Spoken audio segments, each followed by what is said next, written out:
26వ కీర్తన 1వ వచనం.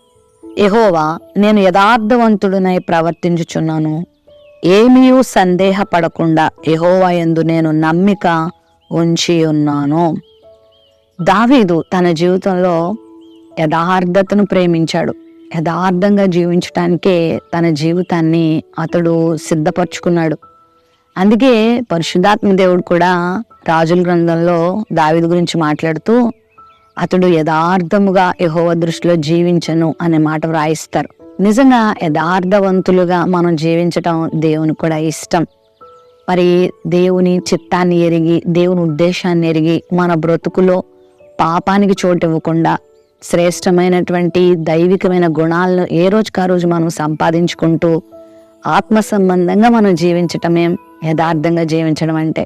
మరి ఆ విధమైన జీవితాన్ని మనం కలిగి ఉన్నప్పుడు దేవుని కృపకు మనం పాత్రులం అవుతాం, దేవుని సహాయానికి మనం పాత్రులం అవుతాం.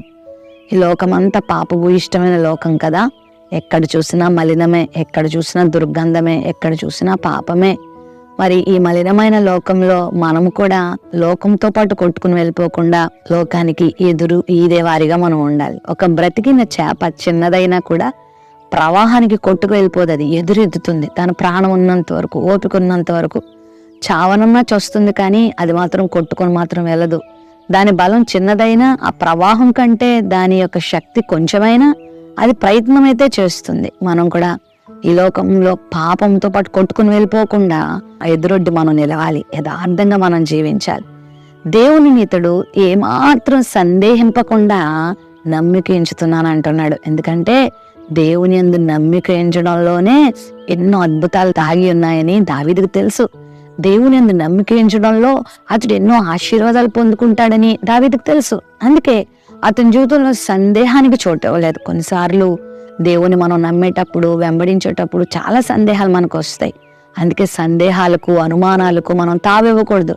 బైబిల్లో జకర్యా అనే ఒక భక్తుడు, యాజకుడైన దేవుడు అతనితో, ఇదిగో నీ ప్రార్థన వినబడింది, నీ గర్భంలో ఒక చక్కని కుమారుని ఇవ్వబోతున్నాను, అతడు పుట్టుట వలన అనేకులు సంతోషిస్తారు, ఏలియా వంటి ఆత్మశక్తి కలిగిన వాడిగా అతడు ఉంటాడు, అనేక హృదయాల్ని ప్రభువుకు తృప్తాడు, ఆయన పరిశుద్ధాత్మతో నింపబడిన వానిగా జీవించబోతున్నాడు, గొప్ప బలమైన సాధనంగా దేవుని చేతులు వాడబడబోతున్నాడు అని చెప్తే కొంచెమే సందేహపడతాడు జకర్యా గారు.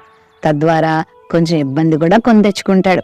మరి తోమా అనే శిష్యుడు కూడా యేసుక్రీస్తు యొక్క గాయాలలో వ్రేలి పెట్టి చూస్తేనే గాని నమ్మనని ప్రభు మీద సందేహపడతాడు. చూచి నమ్మిన వారి కంటే చూడక నమ్మిన వారి ధన్యులని ప్రభు ఆ రోజు చెప్తాడు. ఏది ఏమైనా సందేహాలు రాకమానో కానీ సందేహాలకు మనం తావివ్వకూడదు. నువ్వు దేని విషయంలో సందేహపడు కానీ నీ దేవుని నమ్మే విషయంలో సందేహపడనవసరం లేదు. ఆయన ఉన్నాడు, ఆయన జీవము కలిగిన వాడు.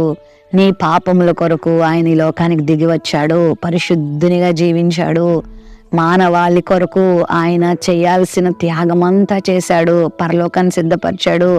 ఈ భూమి మీద జీవించే కొద్ది కాలంలో ఆయన మనకు సహాయం చేయడంతో పాటుగా